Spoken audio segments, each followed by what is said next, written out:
Hello' doctor অনৱজ্যোতি বৰদলৈৰ লগত কথা পাতিছোঁ নেকি বাৰু? আৰু কৈ আছোঁ। আচ্ছা, আপুনি ঘৰত আছেনে? ক'ত আছে? হা? আপুনি ঘৰত আছে নে চেম্বাৰত আছে? আপুনি কিহৰ কাৰণে ফোন কৰিছে বাৰু? নহয়, মই আপোনাৰ লগত কথা এটা ডিছকাছ কৰিবৰ কাৰণে ফোন কৰিছোঁ। কওকচোন কি হৈছে? আচ্ছা, মই পাপাই কৈছোঁ। কি কয়? পাপাই কৈছোঁ, পাপা। হেল্ল'? মই পাপাই কৈছোঁ, দেউতাই। কোন papa? Papa hello' Pratap Chandra Bordoloi. Hello'? মই প্ৰতাপ বৰদলৈ কৈছোঁ। অঁ, কওকচোন। মই শিখ বেদৰ পৰা কৈ আছোঁ। শিখ বেদ? অঁ, মই শিখ বেদৰ পৰা মই কথা পাতিব বিচাৰিছোঁ। অঁ। মই এটা ইম্পৰ্টেণ্ট কথা ডিছকাছ কৰিব বিচাৰিছোঁ। অঁ।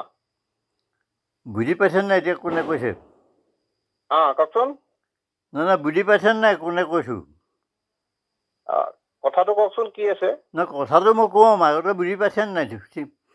কথাটো ক'লেহে মই বুজি পাম, একো কোৱাই নাই। নহয় নহয়, পাপা বুলি কওঁতে বুজি পাইছে নাই? অঁ, বুজি পাইছোঁ বাৰু, কওকচোন। আচ্ছা, এতিয়া কথাটো হৈছে কি, মই শিখ বেদত আছোঁ। মোৰ অৱস্থাটো খুব বেয়া। আৰু মই মানে লাষ্টত মই কেইটামান ইম্পৰ্টেণ্ট কথা ডিছকাছ কৰিব বিচাৰিছোঁ। মই মোৰ ফোনটোৰ পৰা মই কেইবাবাৰো ট্ৰাই কৰিলোঁ, কিন্তু নাপালোঁ। বিজি দেখুৱাই। এতিয়া কথাটো হৈছে কি, মই আজি বহুত বছৰ দেখা শুনা হোৱাই নাই। মই মানে এই লাষ্ট মমেণ্টত মই মুখখন চাব বিচাৰিছোঁ, লগতে তোৰ কিবা নাতিপুতি হৈছে যদিও মই তাহাঁতৰ মুখকেইখন চাব বিচাৰিছোঁ। মোৰ অৱস্থাটো খুব বেয়া। মই এতিয়া বিচনাতে পৰি আছোঁ।